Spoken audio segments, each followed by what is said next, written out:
Expectations can be a dangerous thing. Expect nothing and you can be pleasantly surprised, but too easily impressed. Expect too much and you'll always be let down no matter how good you have it. Marathon definitely meets expectations, but given that its initial reactions were, let's call them mixed, I'm not entirely sure that's a good thing.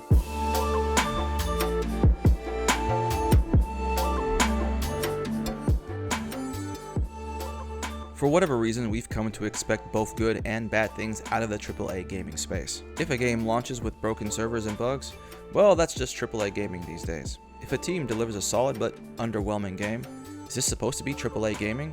Which I think can explain the mixed reactions to Marathon's initial reveal. But having played it now, I'm left with more questions than answers. Now before I go any further, I'd like to point out what I played was an alpha. So it is a, quote, work in progress. However, game companies have been using so-called betas or alphas or whatever you want to call them as marketing tools for a long time now. Now I'm not saying that's what's happening here in this case, but announcing an alpha and a release date 5 months later doesn't really say that we shouldn't expect the final product to at least somewhat resemble what we're seeing now, even if it's just a taste. We know for a fact that they held things back like maps, weapons, runners, and such. But if you throw a ball and see its trajectory, you can make a pretty reasonable guess as to where it's going to land. Tweaking balance numbers, adding better polished visuals, sure, but changing fundamental game design features, probably not. With that being said, here's the basic breakdown of the game itself. Marathon is a PvPvE extraction shooter that takes place in Bungie's old IP that was a series of games released back in the early to mid 90s.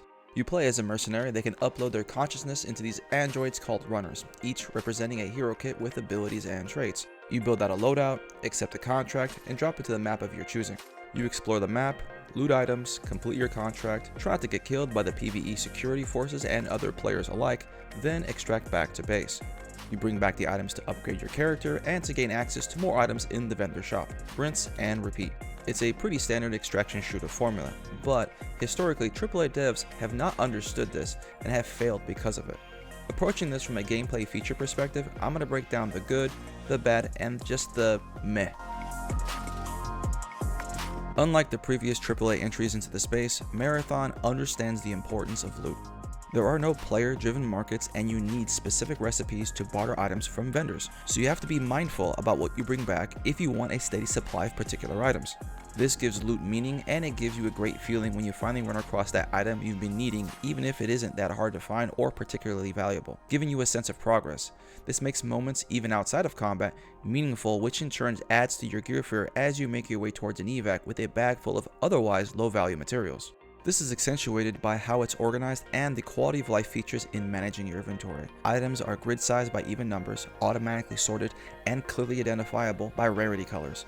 Items that are used only for sell value are automatically sold, and materials not used for loadouts are automatically placed into your stash when you return to base. And if you run out of space, there's an overflow that your items are placed into to give you the space to sort it out. These features remove a lot of the pain points that our extraction shooters can have with regards to inventory management. Now I know it isn't flashy or exciting, but it will allow you to get to the part of the game you actually want to play faster. The gear in Marathon have unique effects that do more than just add more bullets to a mag or make you able to sprint for 1 second longer. Of course, that exists too, but only at the lower level tiers. As soon as you build up, they have unique effects that can make making builds a bit more interesting. For example, you can have an ammo backpack that slowly reloads your stored weapon, allowing you to fire shots from a sniper rifle, switch to a close range option, move around, and then swap back to that sniper rifle with a magazine already full. Another item can grant you and a teammate you've just revived additional sprint perks. Now, these effects can be generalized, but it's the specific ones that will allow you to really refine your playstyle. From here, I'm going to be moving on to the maybe game features. And you might be asking, Gecko, you've only just started the good section. Is that it really? Well, the answer is yes and no. Marathon has a lot of noteworthy design choices, but it truly depends on what your expectations are. I'm going to try my best to lay them out in a manner that lets you decide if that's a good thing or not. Starting off with the combat. Other than gear fear, an extraction shooter can really set itself apart by its combat. Marathon is aiming to bring in players that normally don't care for the current milsim majority that the genre is made up of. The combat is very straightforward and easy to understand. Weapons have mods that affect characteristics that are generally unrelated to damage, and all use standard ammo archetypes. The shields in this game are colorized, are strictly HP buffers, and you have the UI as well as visual confirmation on what kind of shield your opponent has. so you're never really surprised by how much damage someone can deal or take, generally. The issue comes from the time to kill in the lower level shields. Gray gives practically no protection, and with that, time to kill is extremely fast, which doesn't really match the pacing of the game. Now you could say that's only the lowest level, but green shields are only marginally better, but require significantly more effort to build and maintain a supply of. Anything higher becomes significantly harder to acquire and maintain, with now meaningful durability increases, which is not a problem on its own. Given how easy it is to maintain low-level kits versus their effectiveness against kits with more investment, you're not really encouraged to run better gear unless you're in a full stack. This is nothing new for extraction shooters, but for a game trying to be accessible, I can see issues with solo players trying to queue into a team of randoms with anything higher than the minimal gear.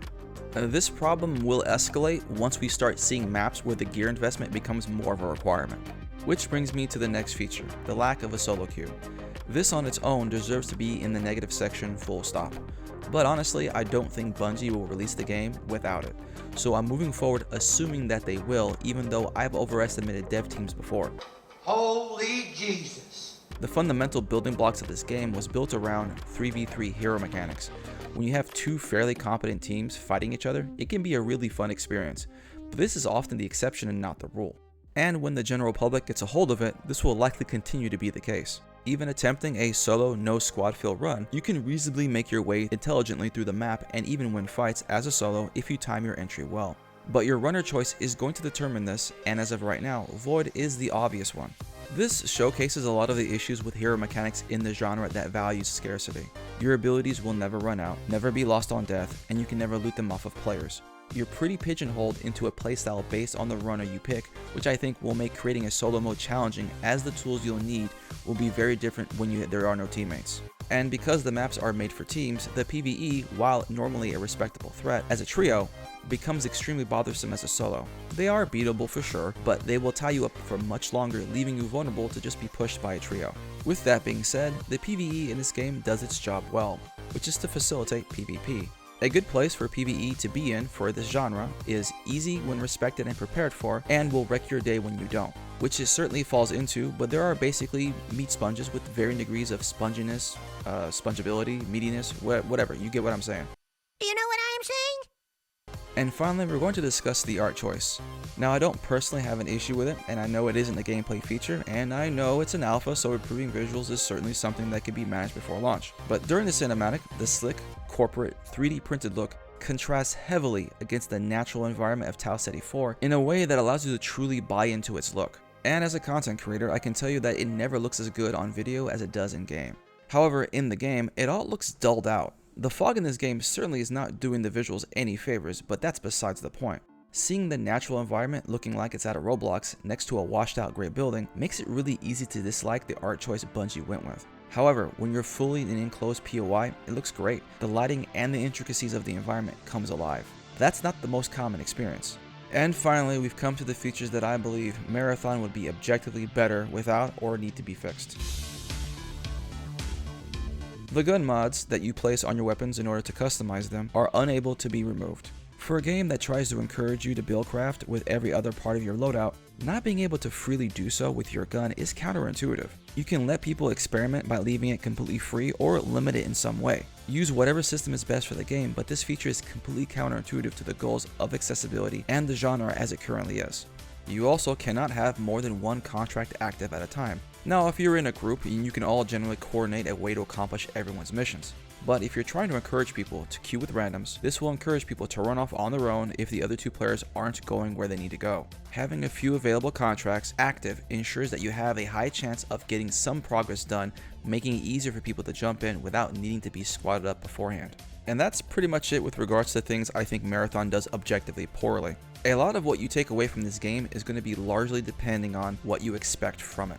And you know, I can't help but wonder that if Marathon was being developed by some indie studio, we'd be singing its praises. It runs well, it's easy to learn, hits the necessary points an extraction shooter needs to, and it's fun. But since when has checks all necessary boxes made you enthusiastic enough about a game to reach for your wallet? Maybe it's unfair, but because it's coming from Bungie, people expect more. And you know what? Maybe we'll get it by launch. We'll have to wait and see. If you enjoyed the video, leave a like. If you think I missed something, leave a comment. And even if you didn't, leave a comment anyways. It helps the algorithm. Subscribe for more content. Check me out on Twitch for live gameplay. Thank you so much for watching till the end, and good hunting.